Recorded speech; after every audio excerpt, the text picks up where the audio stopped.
আল্লাহর কথা মানুষের পরিবর্তনের জন্য। এই কোরআনের কথাগুলো আমাদের জিন্দেগি বদলাবার জন্য। মসজিদে জুমার নামাজে প্রত্যেক জুমায় বয়ান হয়।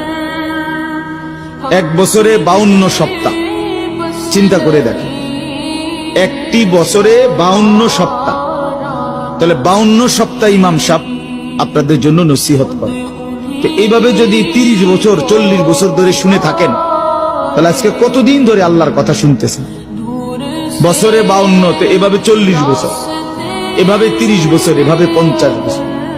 অথচ এত লম্বা সময় আল্লাহর কথা শুনবার পরেও এখনো মিথ্যা বলা ছাড়তে পারলেন না। এত লম্বা সময় আল্লাহর কথা বলা শুনবার পরেও বিড়ি সিগারেট খাওয়ার অভ্যাসটা ছাড়তে পারলেন না। এত লম্বা সময় আল্লাহর কথা শুনবার পরেও চা দোকানের আড্ডা বন্ধ করতে পারলেন না।